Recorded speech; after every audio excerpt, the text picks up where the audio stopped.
Abonnez-vous à Confessions interdites pour découvrir d'autres histoires. Commençons par celle-ci. Je l'ai toujours. Et elle le pense aussi.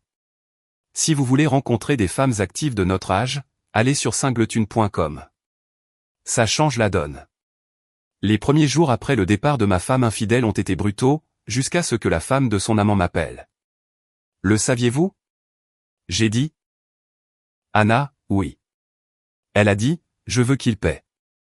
Quand nous nous sommes présentés avec les avocats spécialisés en divorce. L'avez-vous appelé personnellement? Il couchait avec ma femme. Ce n'est pas ce que j'ai demandé. Je sais. Thatcher Brigg est à l'ATF depuis 22 ans. Il a le genre de visage qui a appris la patience à la dure. Des yeux enfoncés, une mâchoire qui ne bouge pas quand il réfléchit. Il est assis en face de moi dans la salle d'interrogatoire 4, et il ne cligne pas des yeux. La table entre nous étant stratifiée de dotations gouvernementales, le genre qui absorbe tout et ne renvoie rien. Ma plaque de l'ATF est posée entre nous comme un défi qu'aucun de nous n'a encore accepté. Mon avocate, une femme trapue nommée Aldi Pell, qui facture $400 de l'heure et ne fait des phrases complètes que lorsque c'est absolument nécessaire, a son bloc-notes ouvert et son stylo débouché. Elle n'a encore rien écrit. Elle observe Brigg de la même manière qu'on observe une porte dont on n'est pas sûr qu'elle soit verrouillée.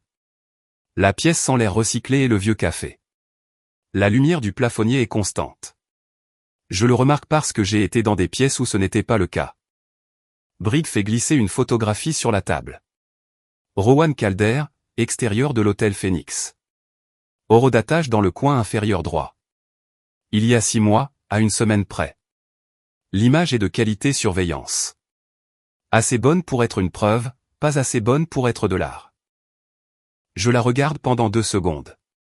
Je la pose face contre table. Brigg écrit quelque chose. Il ne me montre pas quoi. Monsieur ROR, dit-il, j'ai besoin de comprendre votre lien avec l'affaire fédérale contre le label de Calder. C'est une longue réponse, dis-je. Vous voulez la version courte ou la vraie? Il pose son stylo. Je veux comprendre pourquoi votre société de conseil apparaît dans une enquête pour blanchiment d'argent 3 semaines avant que vous ne vous récusiez de celle-ci. Aldi Pell pose sa main à plat sur la table. Pas sur mon bras. Sur la table. Ça veut dire, je gère, mais ne m'aidez pas. Je regarde Brigg. Il n'est pas en colère. Il est prudent. Il y a une différence, et elle a son importance. Je peux expliquer ça, dis-je. Je ne le dis pas comme un homme qui a peur. Je le dis comme un homme qui sait déjà comment tout cela se termine. Alors, laissez-moi revenir en arrière. Il y a 6 mois, la maison Méridien, à Brentwood, dans le Tennessee, où les maisons ressemblent à des mariages de l'extérieur, et parfois, ne le sont pas. 4 chambres, une façade coloniale, une cuisine avec un îlot central que Sloan avait choisi parce qu'elle disait que c'était le genre de cuisine où les gens vivaient vraiment. Elle avait raison sur ce point. Il est 5h30 du matin et je suis en bas parce que je n'arrive pas à dormir, ce qui est vrai. Et parce que j'ai entendu son téléphone vibrer 3 fois à 2h du matin et que je l'ai vu l'emporter dans la salle de bain, ce qui est également vrai. Je prépare du café. L'iPad est sur le comptoir. Nous avons un compte iCloud partagé. L'un de ces arrangements domestiques que l'on met en place lors de la 2e année de mariage et sur lequel on ne revient jamais. L'équivalent numérique d'une clé de rechange sous le paillasson. L'écran s'allume. Un fil de discussion. RC. Pas de nom de famille, pas de photo de contact, juste 2 lettres. Je lis le message le plus récent, puis je fais défiler vers le haut, puis je continue de faire défiler. La cafetière termine. La vapeur s'échappe de la carafe. Je lis chaque message, une fois. Je pose l'iPad face contre le comptoir. Je verse le café. Mes mains ne tremblent pas. C'est le détail dont je me souviendrai. Pas de ce que disaient les messages. Je me souviens de cela aussi, de chaque mot. Mais le détail qui compte, ce sont mes mains. Stable sur la carafe. Stable sur le mug. Le café est trop chaud et je le bois quand même. Et je le sens descendre jusqu'en bas. Je me tiens à la fenêtre de la cuisine, je regarde le jardin et je pense, 41 débits sur la carte Amex commune. 14 mois de photos de lieux de concert, de numéros de chambre et d'horodatage sur des messages qui commençaient par « tu me manques déjà » et se terminaient par des choses que je ne répéterai pas dans une salle d'interrogatoire fédérale, ni nulle part ailleurs. 41 reçus d'hôtel. 14 mois. Le nombre recadre rétroactivement chaque dîner d'où elle est rentrée tard. Chaque conférence de week-end. Chaque fois qu'elle a prononcé le nom de Rowan dans une phrase qui commençait par le travail. Voici ce qu'il en est du deuil, il a une forme. Je connais cette forme. Je l'ai vue chez d'autres personnes. Et j'ai toujours supposé que je la reconnaîtrais en moi lorsqu'elle arriverait. Ce qui est arrivé à la place, c'est de l'arithmétique. Je finis mon café. Je prends mon téléphone. J'appelle Nolan Price à 5h47 du matin. Une seule phrase. J'ai besoin de toi au bureau à 6h. Apporte les dossiers Méridian. Nolan reste silencieux pendant 3 secondes. Pas un silence de surprise. Un silence de préparation. Le genre de silence qui signifie qu'il savait déjà que quelque chose n'allait pas et qu'il attendait cet appel. Je prépare le café, dit-il. Elle pensait quitter un salaire de fonctionnaire. Elle quittait une société holding. Méridian Compliance LLC est enregistrée sous le nom de jeune fille de ma mère, RORVO. Conseil en armes à feu, conformité réglementaire, contrats fédéraux. 340 000 $ par an. Sloan a assisté à mon dîner de départ à la retraite de l'ATF au printemps dernier et a demandé, au-dessus de son 2e verre de Malbec, si j'avais réfléchi à la suite. J'ai souri. J'ai dit, pas encore. Elle a réajusté sa boucle d'oreille et a recommencé à parler de la tournée d'automne de Rowan. Brig ouvre un 2e dossier contenant le relevé d'un virement bancaire. Mon nom, à côté de Méridian Compliance. À côté du compte d'un fournisseur lié à Calder S Touring LLC. Il le tapote une fois avec un doigt. Monsieur ROR, dit-il. Je vais avoir besoin que vous m'expliquiez cela. Le stylo d'Aldi Pell bouge enfin. Je regarde la photographie, toujours face contre la table. Je repense à l'iPad sur le comptoir de la cuisine, au café, à mes mains. Je peux l'expliquer, dis-je à nouveau. Il sait déjà que cela va se terminer par ma sortie de cette pièce, libre. Ce qu'il ne sait pas encore, c'est que je le savais avant même d'y entrer. Le bureau de Nolan Price sent le papier déchiqueté et le café infusé à froid. Il a un bureau en verre, des stores occultants, et le genre d'esprit organisé qui le rend dangereux dans une salle de conférence et inestimable à 6h du matin quand tout est en feu. Il est déjà assis quand j'arrive. Les dossiers Méridian sont ouverts. Je m'assieds en face de lui et je lui dis tout. Il écoute sans m'interrompre. Nolan a 2 modes, parler et traiter. Lorsqu'il passe en mode traitement, son visage devient complètement neutre, comme un écran entre 2 saisies de données. Il ne m'interrompt pas une seule fois. Quand je termine, il dit, elle va prendre un avocat dans les 48 heures suivant ton départ. Nous en avons peut-être 36. Alors on a 36 heures. Il tire les dossiers vers lui. Ses doigts parcourent les documents avec l'efficacité d'un homme qui a déjà fait cela, qui s'est déjà assis en face de quelqu'un dont la vie vient de s'inverser, et qui a immédiatement compris que la seule réponse utile est de se mettre au travail. Voici ce que Nolan fait dans les 4 heures qui suivent.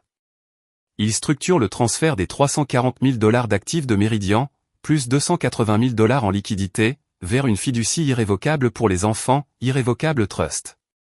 Bénéficiaire, Rennes ROR, 7 ans. Emmet ROR, 9 ans. La fiducie est propre. La fiducie est légale. La fiducie est permanente. Au moment où l'avocat de Sloan lancera une enquête financière, il n'y aura plus rien à diviser. Le patrimoine conjugal contient la maison, 2 voitures et un compte chèque joint avec 11 000 $ dessus. Tout le reste appartient aux enfants. Nolan fait glisser les documents de transfert de l'autre côté du bureau à 9h47 et dit, signe au niveau des repères. Je signe. Ma main est stable. Il m'observe signer. Puis il dit, sans lever les yeux des documents, pour ce que ça vaut, je suis désolé. Ne le sois pas, dis-je. Sois précis. Il sourit presque. Il retourne aux documents. En rangeant son ordinateur portable à la fin de la réunion, Nolan mentionne en passant que sa sœur a reconstruit sa vie après son divorce grâce à une application de rencontre par affinité de valeurs. Pas le genre où l'on fait glisser des photos.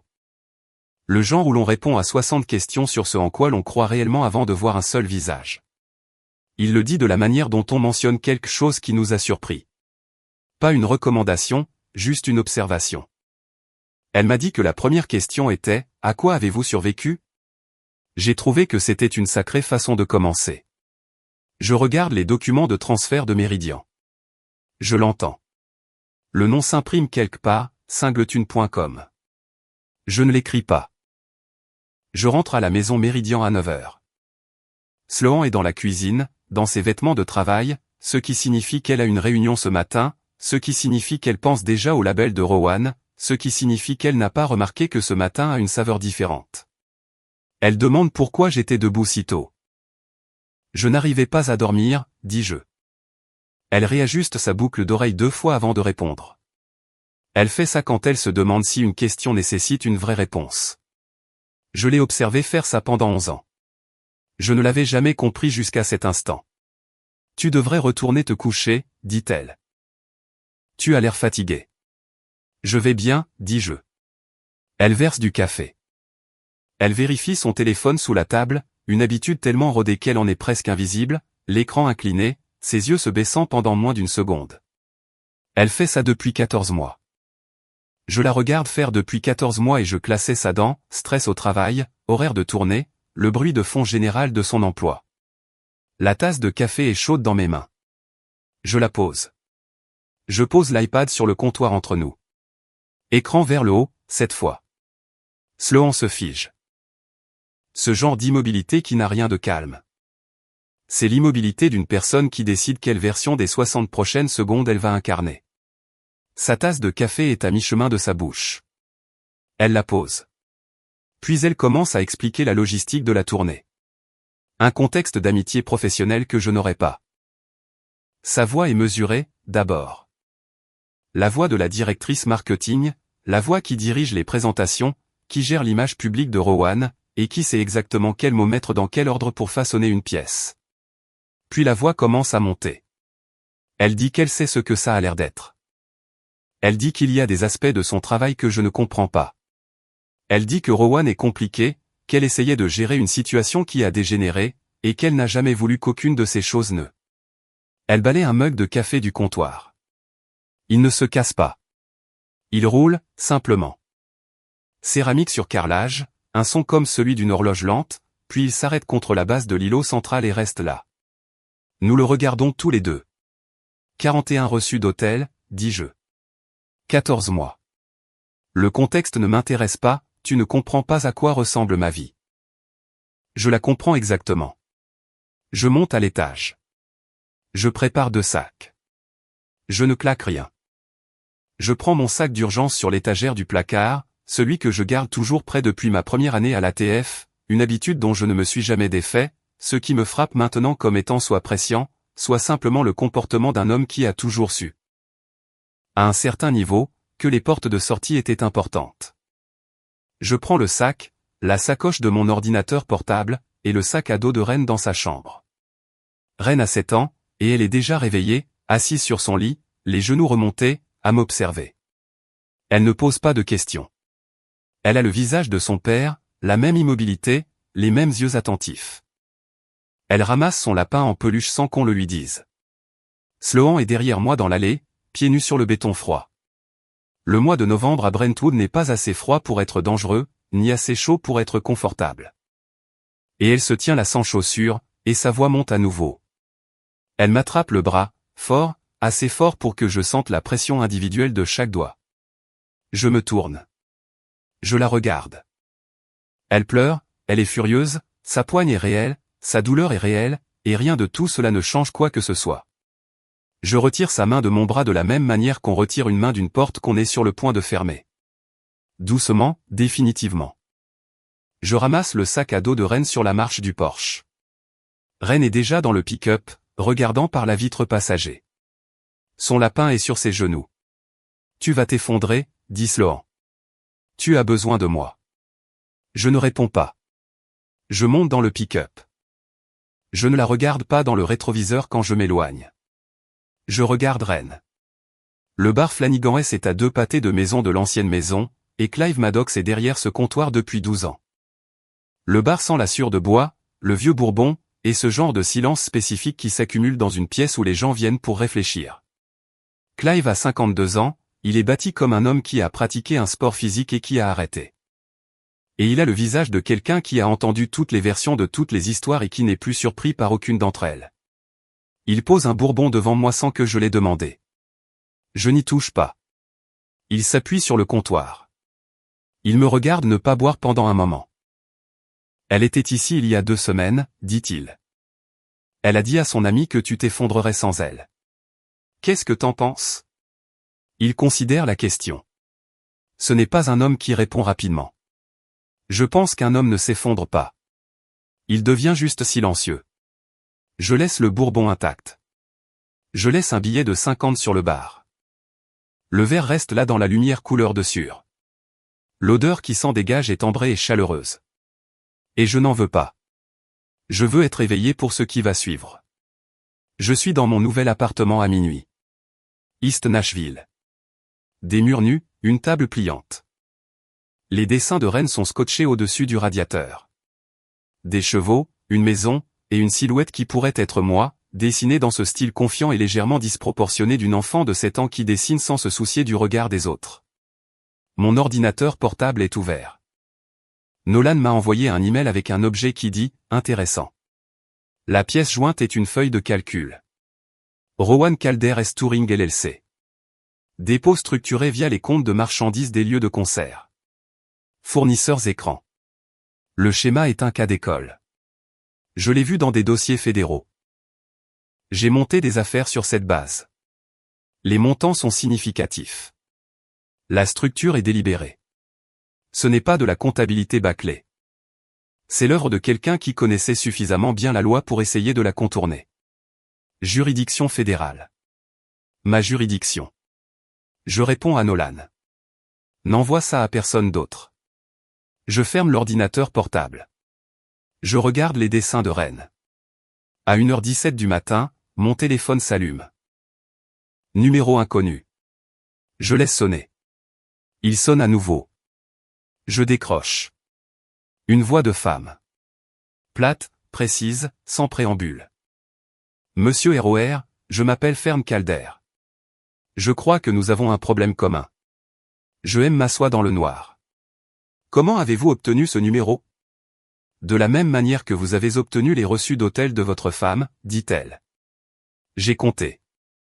Fern Calder est déjà assise quand j'arrive au bureau de son avocat. Cela m'indique quelque chose. Les personnes qui arrivent en premier dans des pièces comme celle-ci sont soit nerveuses, soit aux commandes. Fern n'est pas nerveuse. Elle a 39 ans. Des cheveux bruns tirés en arrière avec l'efficacité de quelqu'un qui a cessé de se soucier de l'impression que cela donne. Elle porte le genre de vêtements qui coûtent de l'argent mais ne le crient pas. Sur la table devant elle, 2 dossiers épais, attachés avec des trombones par mois. 14 mois de relevés bancaires, 41 reçus d'hôtel. Elle les fait glisser vers moi sans préambule. Je monte ce dossier depuis février de l'année dernière, dit-elle. Pourquoi avez-vous attendu? Elle se resserre du café sans lever les yeux. J'avais besoin d'un angle fédéral. Maintenant, j'en ai un. Je la regarde. Elle n'est pas en deuil. Elle est arrivée à cette guerre bien avant moi, et elle a apporté les reçus. Je reconnais la posture, l'immobilité particulière d'une personne qui a traité sa douleur en privé et qui opère maintenant de l'autre côté. La première question est évidente, dis-je. Pourquoi m'appelez-moi? Parce que vous avez la juridiction que je n'ai pas, elle ouvre le deuxième dossier. Et parce que la structure du label de Rowan implique des violations fédérales que votre avocat spécialisé en divorce ne peut pas toucher, mais que le mien peut utiliser comme levier. Nous avons des intérêts alignés, monsieur ROR. C'est tout ce dont il s'agit. C'est suffisant, dis-je. Son avocat, un homme de grande taille nommé Gould, qui a l'énergie patiente de quelqu'un qui a vu des alliances plus étranges, fait glisser un accord de coopération sur la table. Je le lis. Je le passe à Aldi Pell, qui le lit 2 fois et fait 2 annotations dans la marge. Je le signe. Fern me regarde signer. Elle ne dit pas merci. Elle dit, la structure du label est la clé. Tout le reste, c'est du bruit domestique. Elle a raison. Elle est aussi, je réalise, la personne la plus organisée que j'ai rencontrée dans toute cette situation, Nolan y compris. Sloan m'appelle depuis la maison Méridian cet après-midi-là. Elle a engagé un avocat spécialisé en divorce. L'avocat a lancé une procédure de communication des pièces financières, Financial Discovery. Le résultat est revenu. La maison, 2 voitures, 11 000 $ sur un compte chèque joint. La fiducie n'apparaît pas comme un actif divisible parce qu'elle n'en est pas un. La voix de Sloan commence de façon professionnelle. Elle ne le reste pas, où est-il, de clan? Où est tout l'argent? Dans une fiducie pour nos enfants. Ce n'est pas légal. Ce n'est pas. Tu ne peux pas juste. Nolan affirme le contraire. Son nom figure sur le dépôt. Elle dit que s'il n'annule pas le transfert, elle contestera l'accord de séparation, contestera la garde, contestera tout. Elle dit cela avec la voix qu'elle utilise lorsqu'elle est certaine de gagner un argument. La voix de la directrice marketing, la voix qui conclut des contrats. Je dis, c'est ton droit. La ligne devient silencieuse. Puis quelque chose se brise de son côté. Je l'entends clairement. Du verre ou de la céramique, quelque chose qui se fracasse plutôt que de rouler. Puis l'appel coupe. Je reste debout dans mon appartement un instant. Je regarde les dessins de Rennes. Puis je vais me faire du café. Rowan Calder me trouve dans le parking couvert adjacent à l'immeuble de Nolan 3 jours plus tard. Je marche vers mon pick-up. Il est 7h20 du matin, la structure est presque vide, et le bruit des pas sur le béton résonne. Il fait un M88. Il a ce genre de présence physique qui remplit une pièce, le genre qui vient d'années passées sur scène, devant les caméras, en étant la personne que tout le monde regarde. Il porte une veste qui coûte plus cher que la mensualité de mon pick-up. Et sa mâchoire est serrée. Il pose une main sur ma veste, au niveau du revers droit. Il tire. Je le laisse faire. Puis je bouge.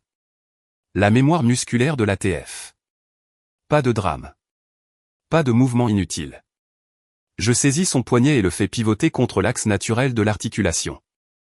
En entrant dans son espace et en utilisant son propre élan pour lui plaquer le bras dans le dos et le visage à 5 cm du pilier en béton.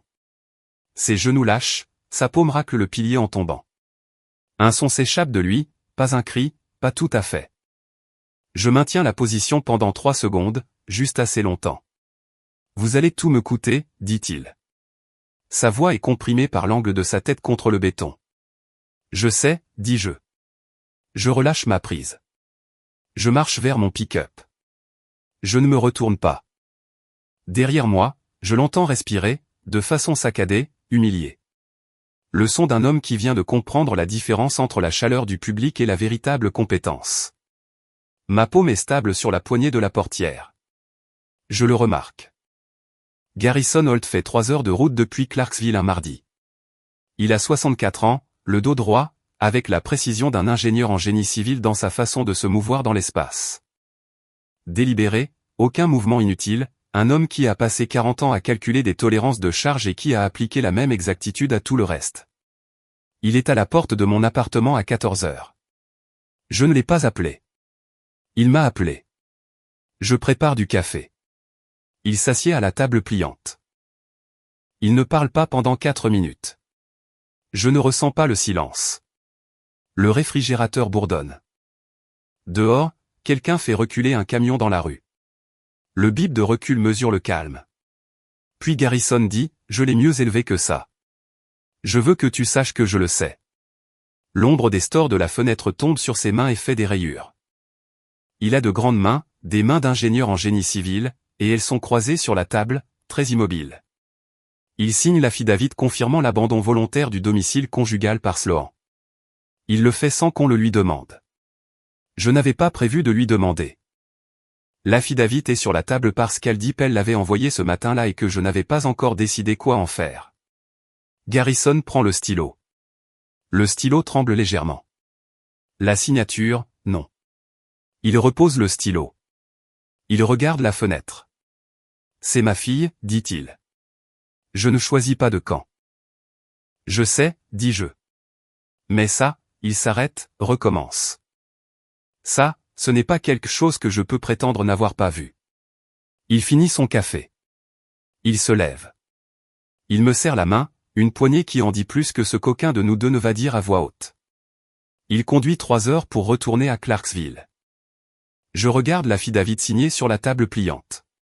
Puis je regarde les dessins de Rennes au-dessus du radiateur. Ahmet appelle à 21h. Il a 9 ans, et il garde la voix basse, ce qui veut dire qu'il est dans le couloir pour que Rowan n'entende pas. Papa, Rowan ne dîne pas avec nous. Il joue juste de la guitare dans la chambre d'amis.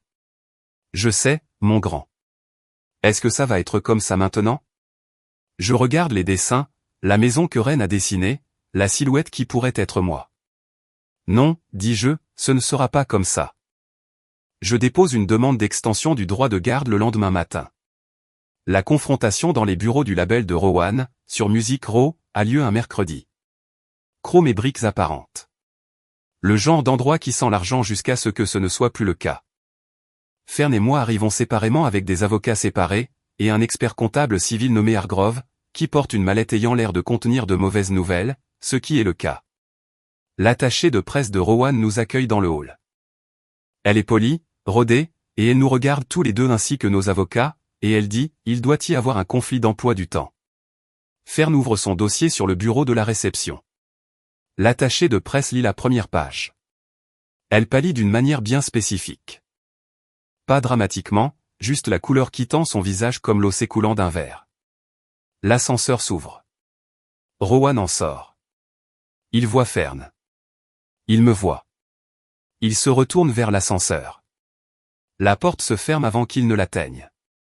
Il prend les escaliers. Je marche vite. Il marche plus vite. Nous montons 3 étages. Ces bruits de pas devant moi, les miens derrière. La cage d'escalier amplifie tout. Le son rebondissant sur les parpimpins. Il n'essaie pas de s'échapper. Il sait qu'il ne peut pas s'échapper. Il essaie de réfléchir. Et il ne peut pas réfléchir avec moi derrière lui. Nous atterrissons sur le quai de déchargement. Rowan a les mains sur les genoux. Il respire fort. Son manager financier est déjà au téléphone, faisant les 100 pas à l'autre bout du quai. C'est du harcèlement, dit Rowan. C'est une signification d'acte, dit Fern depuis le haut des escaliers. Elle n'est même pas essoufflée. Elle descend au pas mesuré de quelqu'un qui a attendu ce moment pendant 14 mois et qui n'est pas pressé maintenant qu'il est arrivé. Hargrove remet les documents au manager financier, qui donne son téléphone à personne et les prend à 2 mains. Je regarde Rowan. C'est un homme qui confond l'attention avec l'amour et qui vient de découvrir la différence. Cette nuit-là, dans mon appartement, je fais défiler l'écran de mon téléphone à minuit, sans rien chercher. De cette façon dont on scrolle quand nos mains ont besoin de faire quelque chose et que notre cerveau repasse encore le film de la journée. Une publicité apparaît, singletune.com. Je suis sur le point de continuer à scroller. Puis je lis le slogan, « En quoi croyez-vous » Commencez par là. Je reste avec ça pendant un moment. Le test de valeur, pas les photos. Je pense à Sloan. Je pense aux 14 mois d'horodatage, au réajustement de la boucle d'oreille, et au mug de café roulant sur le carrelage. Je réalise que je n'ai jamais su en quoi elle croyait vraiment. Je savais ce qu'elle voulait. Je savais ce en quoi elle était douée. Je savais ce qu'elle disait valoriser de la manière dont les gens disent les choses lors des dîners mondains. Je ne sais pas en quoi elle croyait. Je ferme l'application. Je ne supprime pas l'onglet. Sloan m'affronte à la sortie de l'école d'Ahmet le jeudi suivant. 4 autres parents sont dans le cercle de dépose minute. Le directeur adjoint est visible à travers les vitres de l'entrée. Sloan n'a pas dormi. Cela se voit à la manière spécifique dont le manque de sommeil se manifeste. Pas seulement des cernes, mais un relâchement de la mâchoire. Un léger décalage entre la pensée et l'expression. Le visage qui tourne avec une demi-seconde de retard sur l'esprit. Elle dit que j'ai monté son père contre elle. Elle dit que j'ai fabriqué des documents. Elle dit que j'ai utilisé les finances de nos enfants comme une arme. Sa voix est assez forte pour que le directeur adjoint sorte. Tu as planifié tout ça depuis le début. Non, dis-je. C'est toi qui l'as planifié. Je n'ai fait que réagir. Elle jette ses clés sur la portière de la voiture. Elle heurte la vitre avec un claquement sec et tombe sur l'asphalte. Les autres parents s'immobilisent. L'une d'elles, une femme en gilet Patagonia avec qui j'ai échangé exactement 3 phrases en 2 ans, recule d'un petit pas. Je ramasse les clés sur l'asphalte. Je les pose sur le capot de Sloan. Je prends la main d'Ahmet. Il a 9 ans, il a les yeux de sa mère et la bouche de son père, et il ne dit rien. Il s'accroche, simplement. Nous marchons jusqu'au pick-up. Dans le pick-up, Ahmet regarde par la fenêtre. Il dit doucement, elle a vraiment peur. Je sais, dis-je. Et toi? Je regarde l'entrée de l'école. La lumière fluorescente au-dessus de la porte a la même fréquence que celle de la salle d'interrogatoire, un détail que j'enregistre sans encore comprendre pourquoi il compte. Non, dis-je. Ce soir-là, Nolan appelle. Sa voix est différente. Pas d'humour peint sans rire, pas de pause mesurée. De Clan, l'unité des crimes financiers de l'ATF a ouvert une enquête officielle sur le label de Calder cet après-midi. Quelqu'un a déposé un signalement. Je reste debout dans la cuisine. Ce n'était pas moi. Je sais, dit Nolan. C'était Fern. Briggs me convoque pour une réunion officielle au bureau extérieur. Pas la salle d'interrogatoire, son vrai bureau, qui est plus petit, possède une fenêtre et semble plus honnête sur ce qu'il est. Il a le dossier d'enquête sur Calder sur son bureau. Il sait que j'ai les dossiers financiers de Rowan à titre officiel. Il est au courant pour le divorce. Il n'est pas en colère. Il est prudent. Dites-moi que vous n'avez pas touché au dossier. Je n'ai pas touché au dossier. Dites-moi que vous n'utilisez pas les ressources fédérales pour une affaire personnelle. Je le regarde. La fenêtre derrière son bureau montre une tranche du centre-ville de Nashville. Matinée grise. Le genre de ciel qui n'arrive pas à se décider. Je vais me récuser de tout ce qui touche au label de Calder. Ce n'est pas ce que j'ai demandé. Je sais. Il écrit quelque chose. Il pose son stylo. Il me regarde avec l'expression d'un homme qui me connaît depuis 6 ans et qui recalcule. DEC, dit-il, puis il ne dit rien d'autre. Il n'en a pas besoin. Nous avons travaillé ensemble assez longtemps pour que la phrase se termine d'elle-même. Tu es trop doué dans ce boulot pour laisser cela devenir personnel. Je sais, dis-je encore. Il hoche la tête une fois. Donnez-moi la note de déport avant la fin de la journée. Je retourne à mon bureau. Les dossiers financiers de Rowan Calder sont dans le dossier ouvert de l'enquête. Je les affiche. Le schéma est un cas d'école. Dépôt structuré, fournisseurs écrans, marchandises, empilement de comptes. J'ai monté 3 dossiers sur des structures moins propres que celle-ci. Je commence à écrire. 3 pages. Le dossier est solide. Le dossier est infaillible. Le dossier m'appartient. Je m'arrête. Je reste assis, les mains à plat sur le bureau. Les bruits du bureau continuent autour de moi. Clavier, un téléphone qui sonne 2 bureaux plus loin, la chaise de quelqu'un qui roule sur le linoléum. Je sais pourquoi je fais ça. Ce n'est pas pour le bureau. Je pense à Ren dans le pick-up, regardant à travers la vitre, son lapin sur les genoux. Je pense au genre d'homme qu'elle est en train de regarder. Je transfère le dossier complet à Briggs. J'y joins une note de déport, une ligne en bas, j'ai un conflit d'intérêt personnel. Cette affaire mérite mieux que moi. Je clique sur envoyer. Je ne me sens pas propre. Mais je me sens droit. Il y a une différence, et elle n'est pas confortable. Clive O'Flanagan S, ce soir-là, même tabouret. Il pose un club soda devant moi, cette fois. Il ne pose pas de questions, ne fait pas de commentaires. L'odeur de bourbon s'élève toujours du comptoir, ambianté intact. Tu vas le boire un jour, ce bourbon? Il dit, pas ce soir. Il s'appuie sur le comptoir. Le bar est à moitié plein. Les habitués répartis à leur distance habituelle les uns des autres. La géométrie particulière des gens qui viennent au même endroit pour être seuls ensemble. Elle est revenue, dit Clive. Avec une copine. Elle parlait du fait que le label de Rowan a des problèmes. Elle n'avait pas l'air d'une femme qui a fait un bon échange. Je regarde le verre intact. Elle a fait l'échange qu'elle voulait. Clive hoche la tête. Il ne dit rien d'autre. Il se déplace le long du comptoir pour remplir le verre de quelqu'un. Il a le don du barman de savoir quand une conversation est terminée. Je reste assis là encore 20 minutes. Je pense à 41 reçus d'hôtel. Je pense au mug de café roulant sur le carrelage. Je pense à en mettre dans le couloir, gardant la voix basse.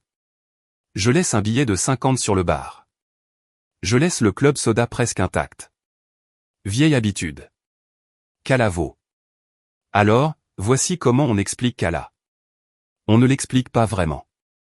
On décrit juste les faits et on les laisse s'arranger d'eux-mêmes. Nous avions 12 ans quand nous nous sommes rencontrés, l'âge où les amitiés se forment par la proximité et les trajets de bus partagés plutôt que par choix.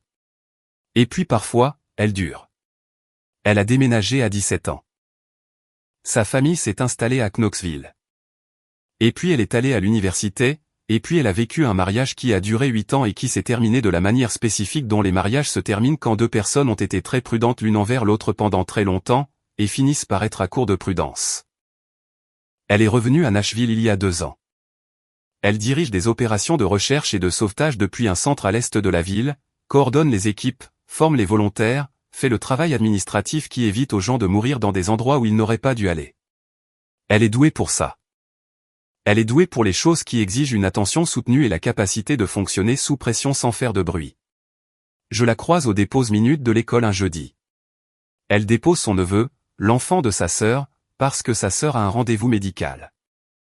Qu'elle apporte une veste de recherche et de sauvetage, avec des panneaux orange, le genre de choses qui dit « Je sais où je suis et ce que je fais ». Nous nous reconnaissons à 6 mètres de distance.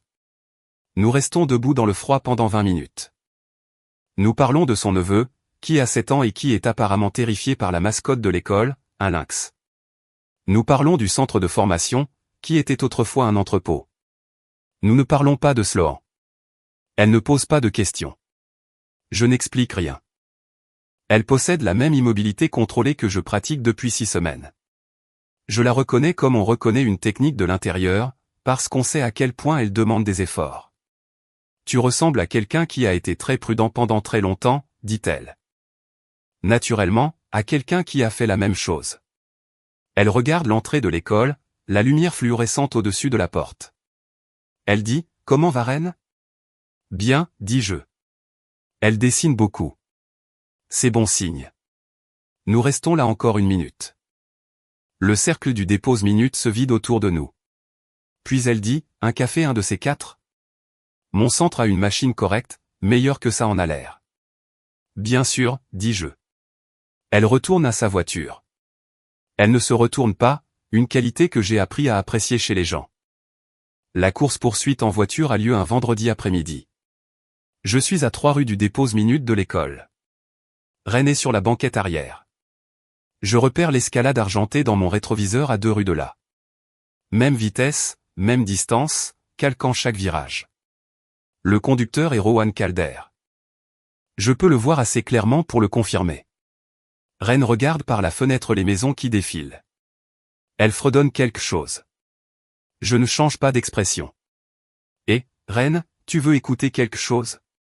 Elle choisit la playlist, quelque chose avec beaucoup de guitare acoustique. Je monte le volume juste assez pour couvrir le son de ma voix et j'appelle Brig en main libre. CROR. Je suis suivi. Calder, 3 rues à l'est de l'école, en direction du quartier industriel. Brig dit quelque chose que je ne répéterai pas ici. Je vais passer par le quartier industriel. Rue large, pas de piétons. J'ai besoin que ce soit consigné. Je prends la prochaine à gauche. L'escalade suit. Je maintiens ma vitesse à 50 km/h. Pas assez rapide pour sembler évasif, pas assez lent pour sembler l'ignorer. Je traverse 3 pâtés de maisons du quartier industriel à l'est du centre-ville. Les rues s'élargissent, les bâtiments s'éloignent de la route. Reine fredonne toujours à un feu rouge. L'escalade réduit l'écart. Je le sens avant de l'entendre. Un choc. Pas fort, un message. Le pare-choc avant de Rowan contre mon arrière. Reine arrête de fredonner. Papa, on va bien? Tiens-toi bien, dis-je. J'accélère au feu orange. Rowan grille le rouge. Je l'entraîne dans une voie de service sans issue. Je connais cette route.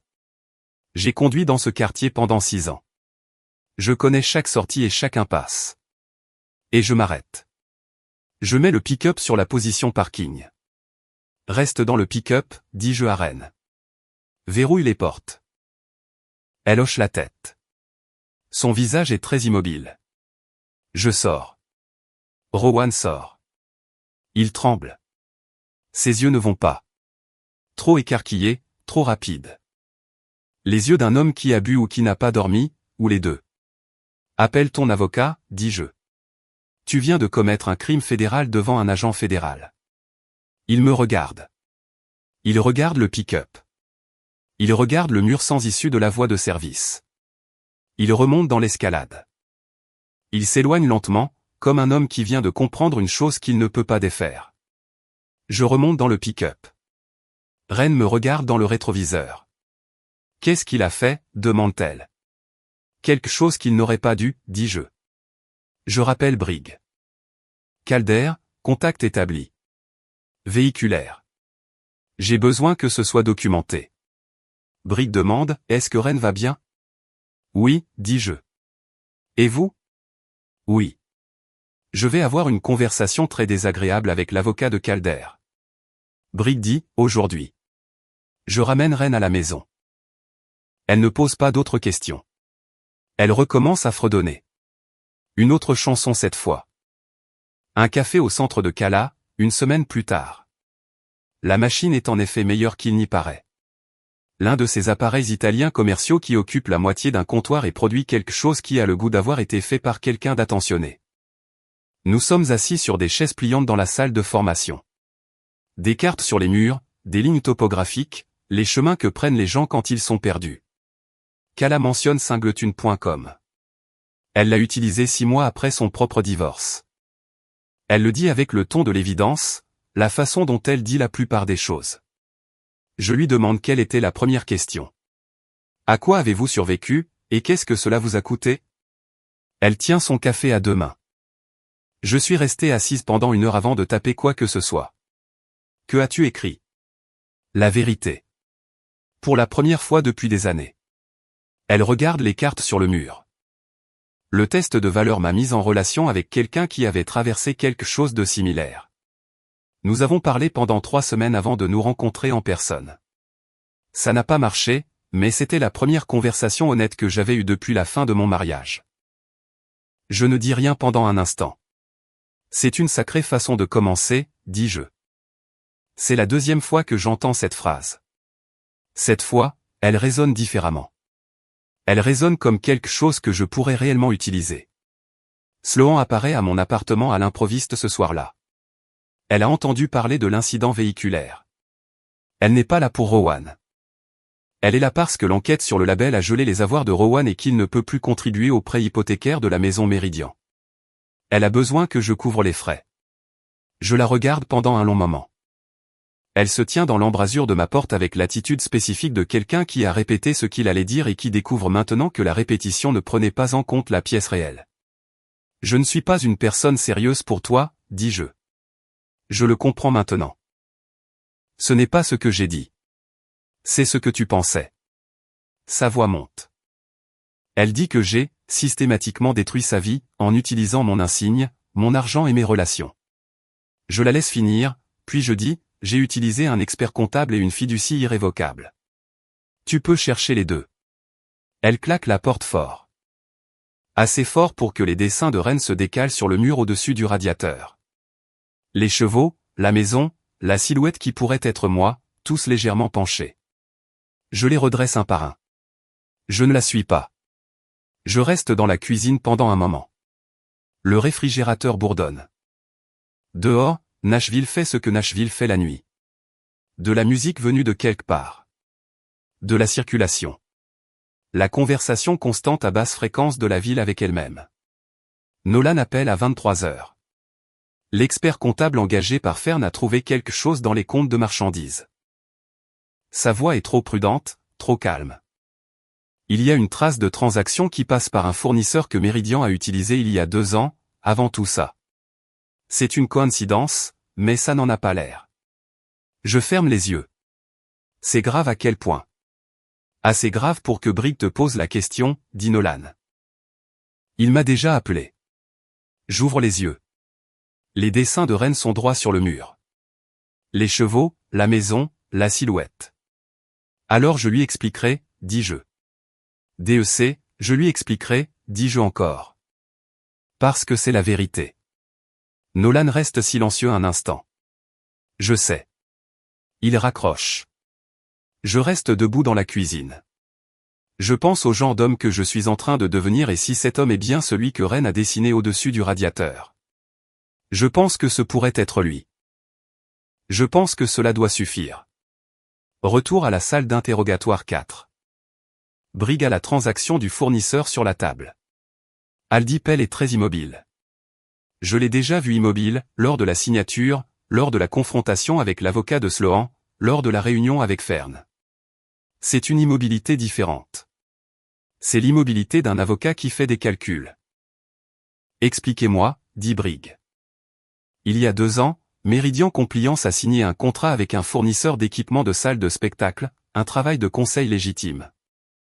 Une conformité réglementaire pour une installation multisalle à Memphis. Le fournisseur a par la suite été absorbé par la structure écran de Calder S Touring LLC 19 mois après la clôture du contrat de Meridian. Vous ne le saviez pas? Je ne le savais pas, Briggs regarde le document. Il me regarde. L'apparence des faits. Je comprends exactement de quoi ça a l'air. Ce qui est différent de ce que c'est. Il prend son stylo. Il n'écrit rien. Il le repose. La récusation est intervenue 3 semaines après que ce chevauchement a été découvrable dans le dossier. La récusation est intervenue quand j'ai identifié le conflit personnel, pas avant. Il écrit quelque chose. Je regarde son stylo bouger sans pouvoir le lire. Aldi Pell intervient, agent Briggs, la note de déport de mon client est au dossier. La chronologie est documentée. Le contrat de Meridian précède l'acquisition du fournisseur de 19 mois. Si vous avez une accusation spécifique. Non, dit Briggs. Il le dit nettement, sans hésitation. J'avais une question sur l'apparence des faits et je suis satisfait de la réponse. Il ferme le dossier. Nolan Price fournira la documentation originale du contrat. Il l'a fait livrer par coursier cet après-midi, dis-je. Briggs hoche la tête. Il regarde la photographie, toujours face contre la table. Il ne la retourne pas, Rowan Calder, dit-il. L'incident véhiculaire est documenté. Son avocat négocie les conditions. Il coopère à l'enquête financière. Il fait une pause. Il ne va pas bien. Je sais, dis-je. Son label va faire faillite. L'enquête a tout gelé. Ses revenus de tournée ont disparu. Son manager financier a démissionné la semaine dernière. Je regarde la photo face cachée. Je repense aux mains tremblantes de Rowan dans la voie de service. Je pense à en mettre dans le couloir, gardant la voix basse. Il a pleuré au dîner, dis-je. Briggs me regarde. Mon fils me l'a dit, dis-je. Emmett. Il a appelé du couloir pour que Rowan n'entende pas, Briggs écrit autre chose. Il ferme son carnet.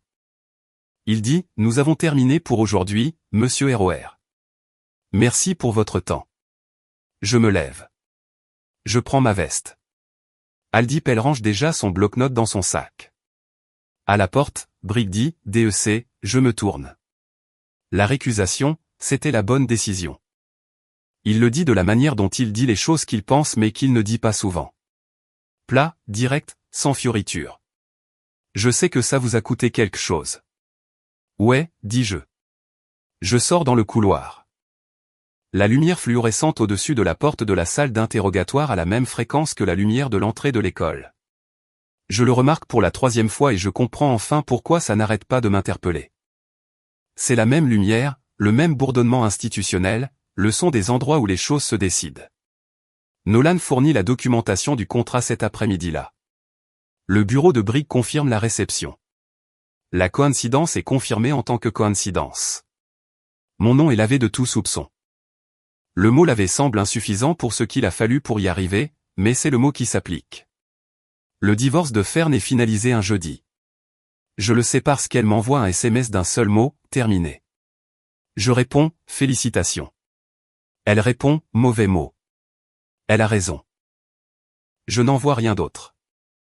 Le label de Rowan s'effondre sous le poids de l'enquête fédérale la même semaine. Avoir gelé, aucun revenu de tournée, 2 poursuites civiles de la part de partenaires de salles qui se retrouvent avec des contrats que la structure écran ne peut pas honorer. Les bureaux du label sur musique raw, chrome et briques apparentes, cette odeur d'argent jusqu'à ce qu'elles disparaissent, ferment leurs portes. Rowan s'installe à temps plein dans la maison Meridian. Il n'a nulle part ailleurs où aller. Ahmet appelle encore depuis le couloir. Papa, il a pleuré au dîner. Je sais, mon grand. Comment va ta mère? Elle essaie. Une pause.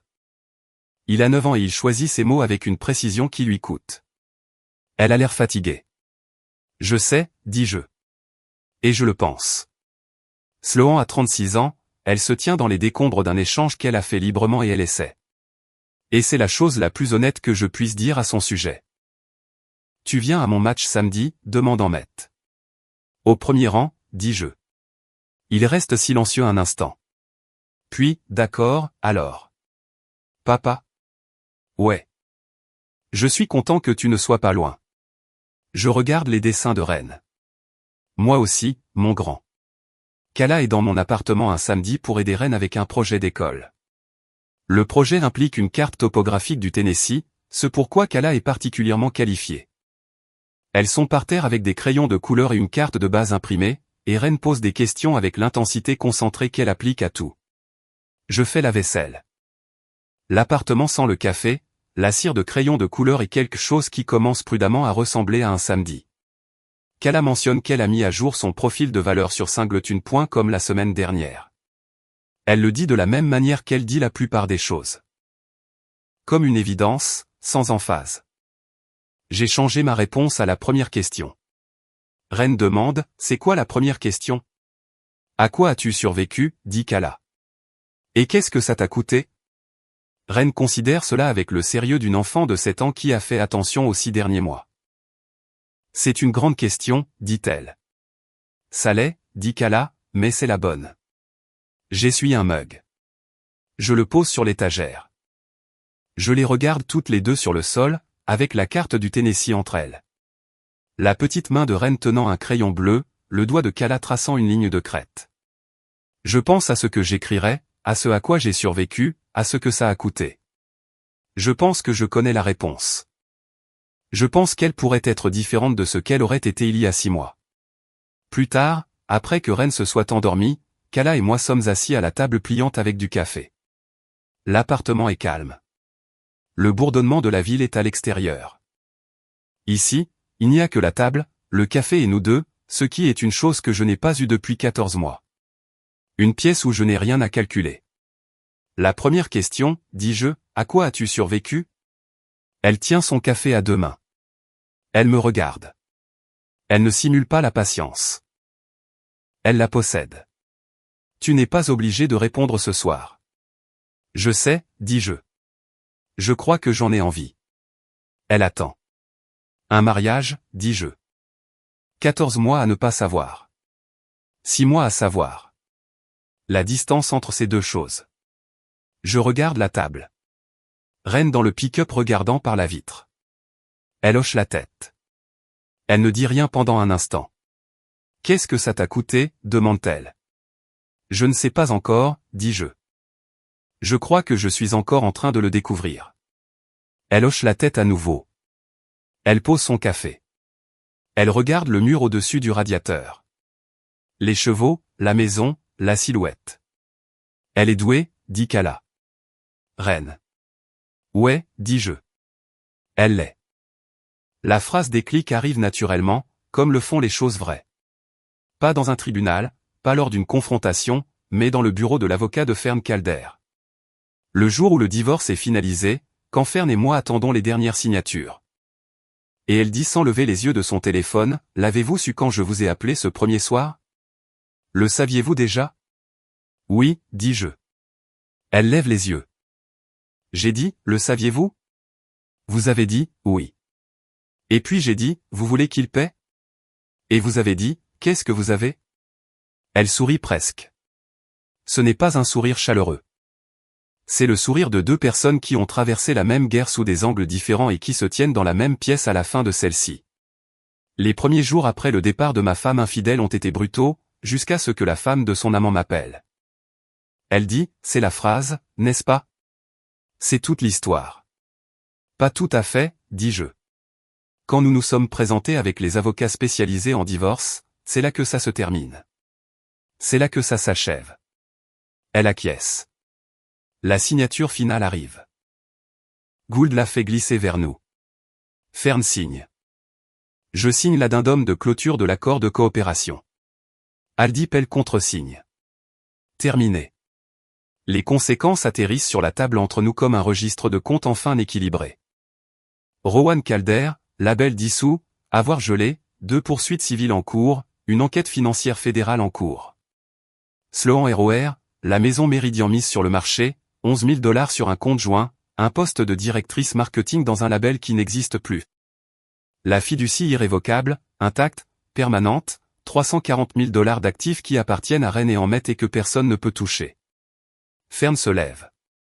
Elle rassemble ses dossiers. Elle dit « Merci, monsieur ROR ». De clan, dis-je. Elle hoche la tête une fois. Elle sort. Je reste assis un instant dans le bureau vide. Gould est sorti. Aldi Pell range son sac. La pièce est silencieuse. Je repense à l'iPad sur le comptoir de la cuisine, au café, à mes mains qui ne tremblaient pas.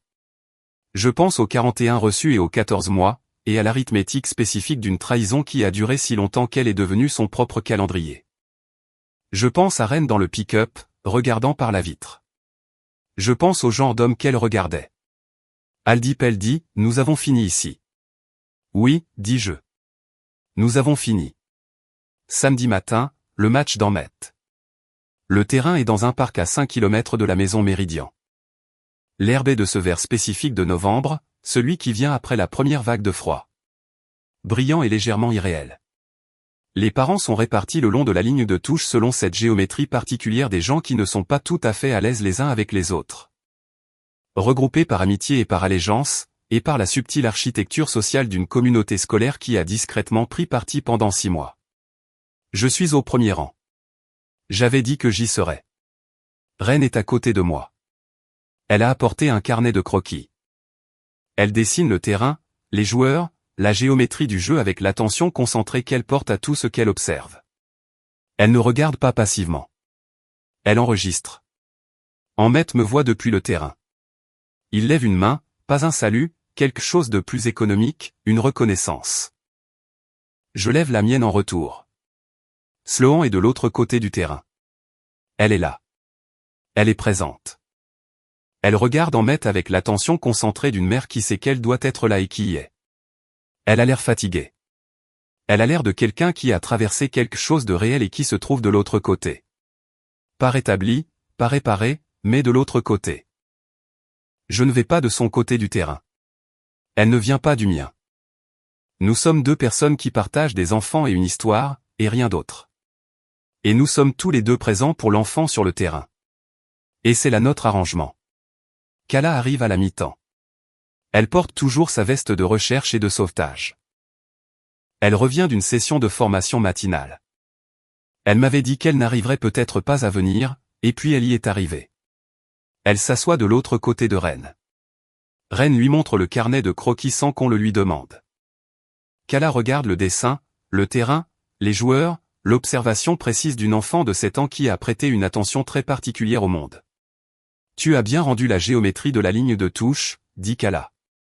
Rennes a l'air ravie de cette façon privée dont elle montre son plaisir.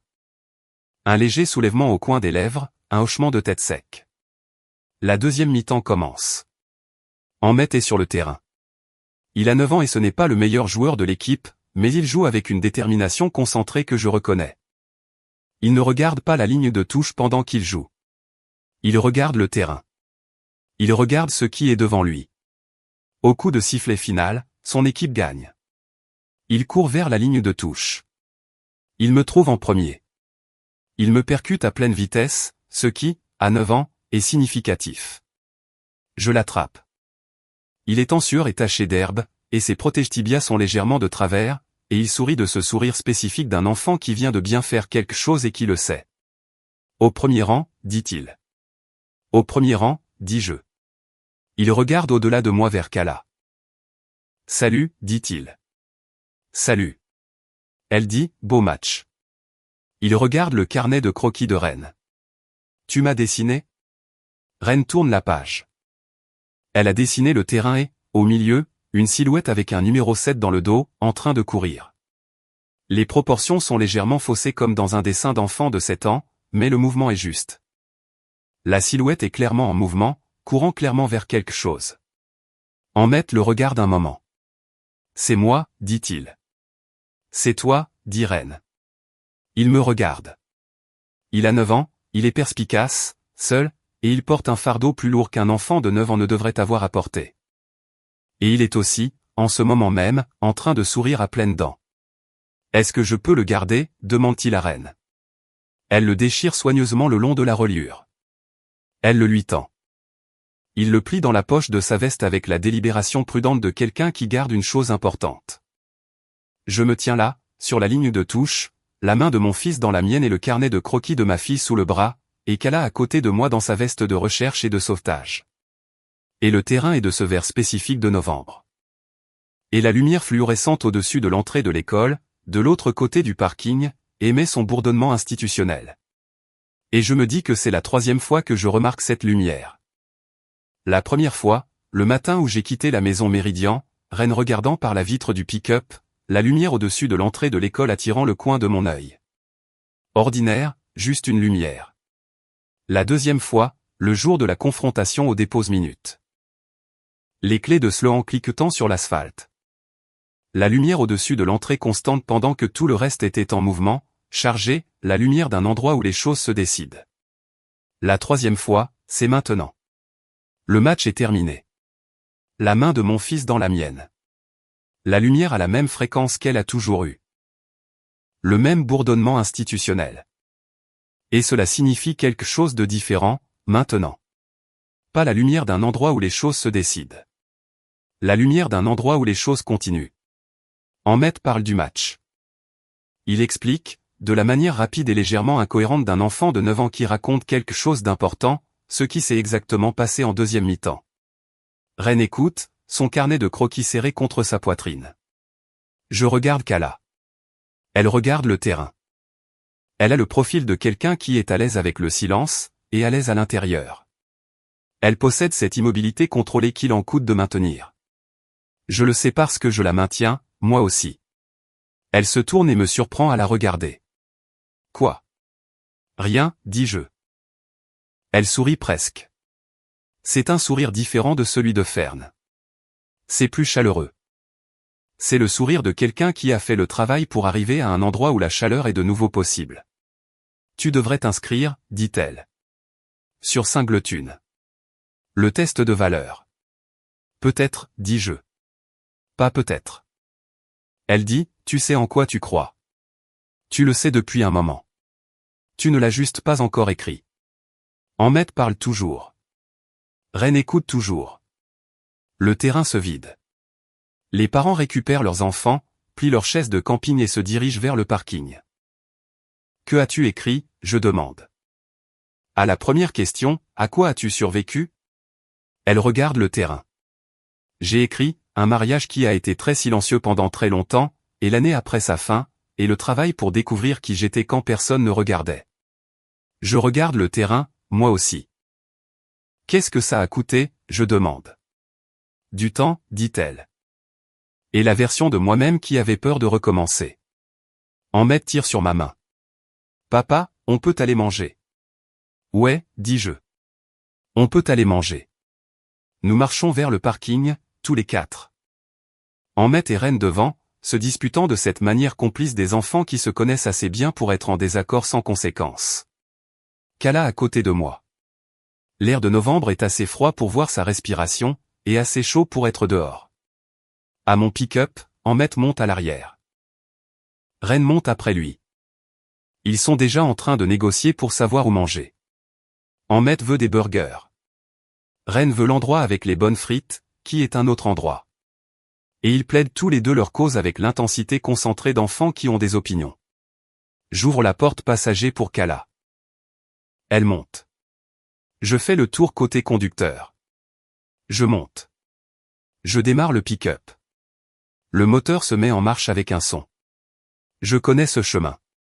Je connais ma propre voix. Stable, fiable, le ton particulier de quelque chose qui a été entretenu. Dans le rétroviseur, Ahmet et Ren négocient toujours. Ahmet a le dessin dans la poche de sa veste. Ren a son carnet de croquis. Je regarde l'entrée de l'école une dernière fois.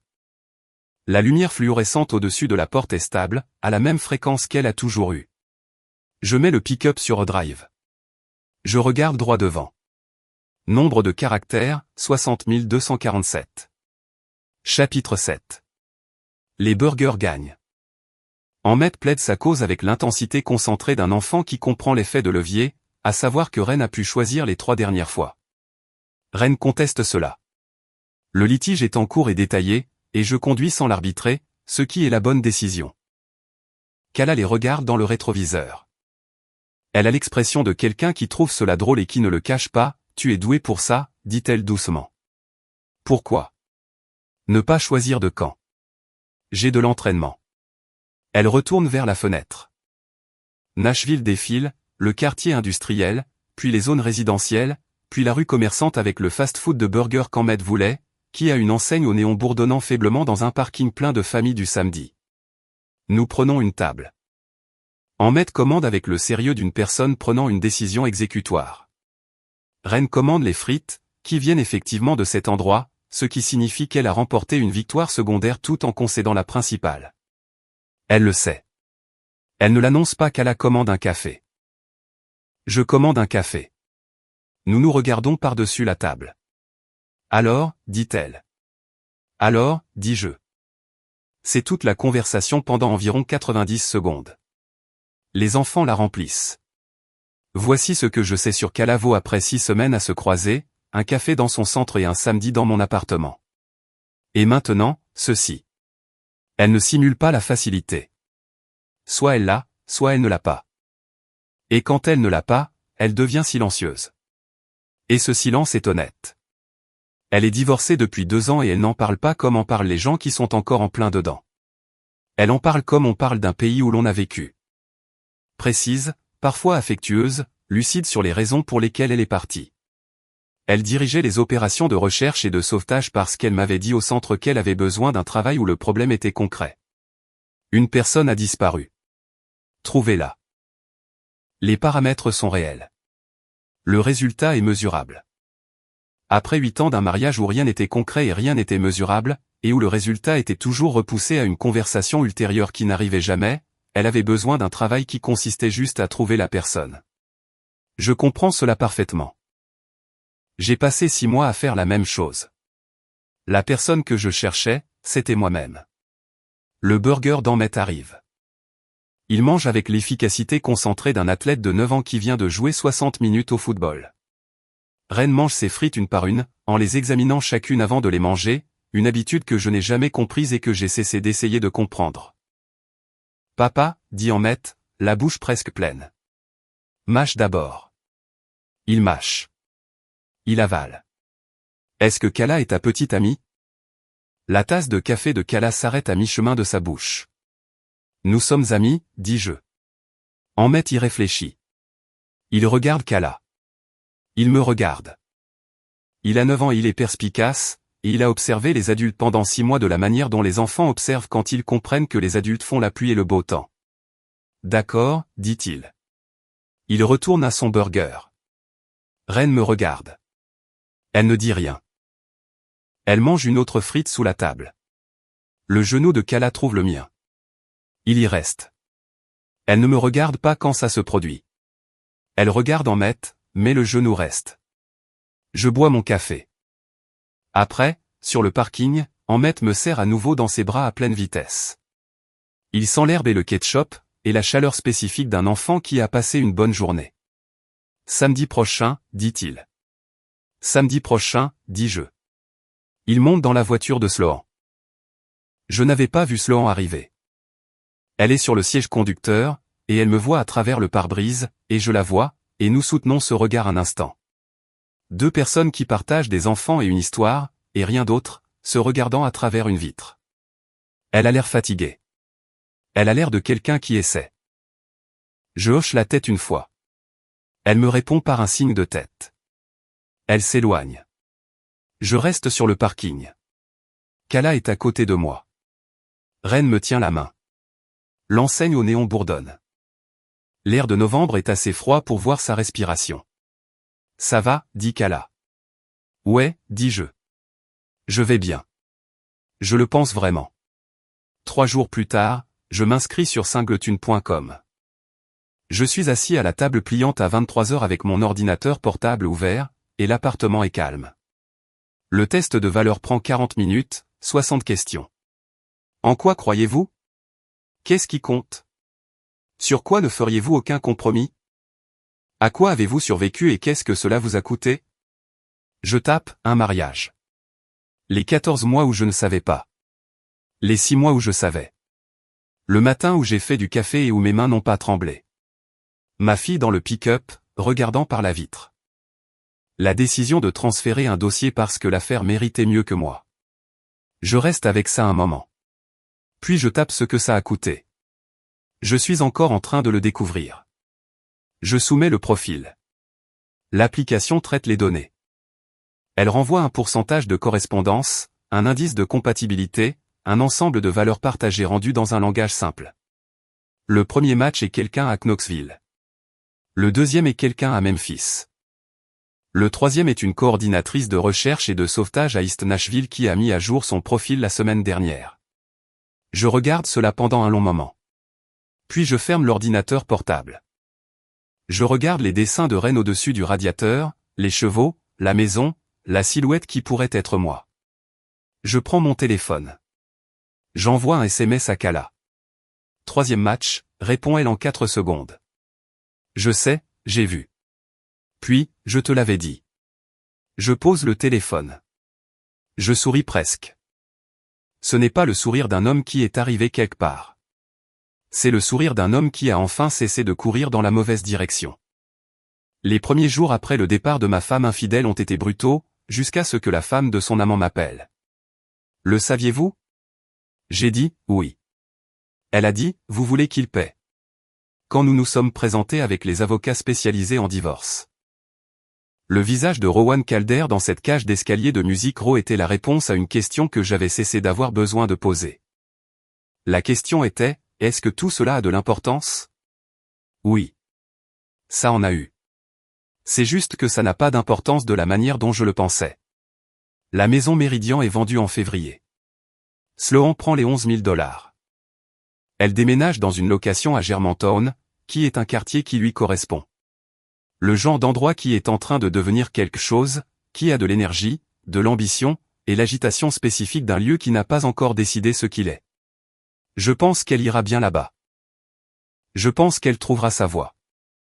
Je pense cela parce que je la connais, même maintenant, et que ce n'est pas une personne qui reste à terre. Ce n'est pas une personne sérieuse, au sens où je l'entendais dans l'embrasure de la porte de mon appartement. Mais elle est capable. Ce sont des choses différentes. J'ai arrêté de les confondre. Rowan Calder plaide coupable d'un chef d'accusation de structuration de transactions financières, délit fédéral. Son avocat négocie la peine à la baisse. Il écope de 2 ans de probation, d'une amende qui représente environ 18 mois de revenus de tournée qu'il n'a plus, et d'un casier judiciaire permanent qui rendra difficile pour lui d'être le leader de quoi que ce soit qui brasse d'importantes liquidités. Il est à Phoenix quand le plaidoyer est enregistré. Chambre d'hôtel 412. Je le sais parce que Briggs le mentionne en passant, de la manière dont on mentionne les dernières coordonnées de quelque chose qui a cessé de bouger. Je ne vais pas à Phoenix. Je n'en ai pas besoin. Fern Calder déménage à Atlanta. Elle m'envoie un SMS 6 mois après la finalisation du divorce. Il dit, j'ai trouvé un meilleur poste en jury comptabilité pour une entreprise qui fait de la conformité fédérale. Il s'avère que je suis doué pour trouver les choses qui ne veulent pas être trouvées. Je réponds, je connais quelqu'un comme ça. Elle renvoie un seul mot. Évidemment. Je n'ai pas eu de ces nouvelles depuis. C'est correct. C'est la bonne mesure. Nolan prend un long week-end en mars. Il va à la Nouvelle-Orléans. Il revient avec un regard que je reconnais. Le regard d'un homme auquel on a rappelé que le monde est plus grand que le problème qu'il essayait de résoudre. Il n'en parle pas. Il fait juste du meilleur café pendant environ 2 semaines, puis tout redevient normal. Garrison Holt m'appelle en avril. Il dit que Sloan va mieux. Il dit qu'elle a un nouveau poste, dans le marketing pour un plus petit label, indépendant, le genre de travail qui lui convient. Il dit qu'elle essaie d'être une meilleure mère. Il dit cela sans faire de commentaires et je ne fais pas de commentaires en retour. Tu es un homme bon, de clan, dit-il. Je suis un homme droit, dis-je. Je travaille sur l'autre aspect. Il rit presque. C'est de bonne guerre. Il raccroche. Je reste avec ça pendant un moment. Brig et moi prenons un café en mai. Pas dans la salle d'interrogatoire. Un endroit près du bureau de l'agence avec un espresso correct, de petites tables et le bruit ambiant d'une ville qui va qu'à ses occupations. Il a le dossier de l'affaire Calder, fermé, sur son bureau. Il a une nouvelle affaire, quelque chose à Memphis, quelque chose avec une trace écrite qui s'étend sur 3 États. Il a l'air d'un homme qui fait la chose pour laquelle il est doué. T'as déjà pensé à revenir, dit-il. À l'ATF. Sur le terrain. Je bois mon café. Méridian m'occupe. Ce n'est pas ce que j'ai demandé. Je sais. Il hoche la tête. Il n'insiste pas. Nous parlons d'autre chose. Nous parlons des Predators. Nous parlons des candidatures universitaires de sa fille. Nous parlons de la difficulté spécifique d'être une personne douée dans un domaine et de décider quelle part de sa vie y consacrer. Il prend sa tasse. Il dit, la récusation était la bonne décision. Vous l'avez déjà dit. Je sais, je le redis. Il repose la tasse.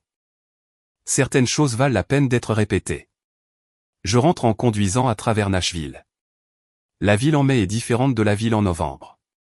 Le vert est de retour. Un vrai vert. Le genre qui signifie quelque chose après une longue période de froid.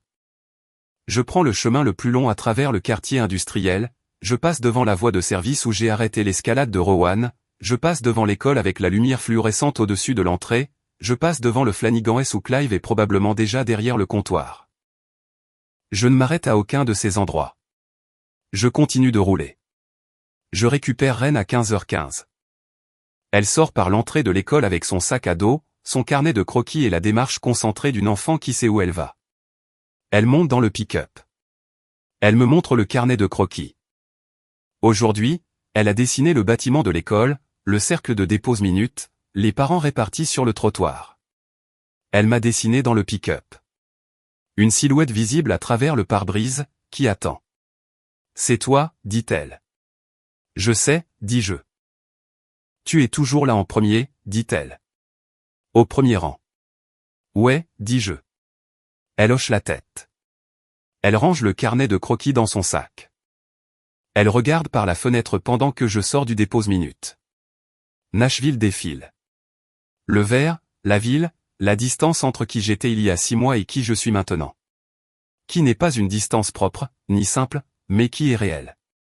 Papa, dit Ren. Ouais. Est-ce que Kala vient pour le dîner?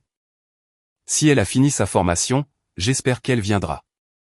Ren dit, moi aussi. Elle le dit simplement, sans insistance. La manière dont les enfants disent les choses qui comptent sans savoir qu'elles comptent.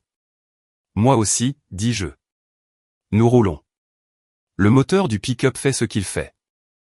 Stable, fiable, le son de quelque chose d'entretenu. Ren fredonne quelque chose. Je ne reconnais pas la chanson. Ça n'a pas d'importance. La ville s'ouvre devant nous. Nashville en mai, verte et bruyante, en route vers quelque part.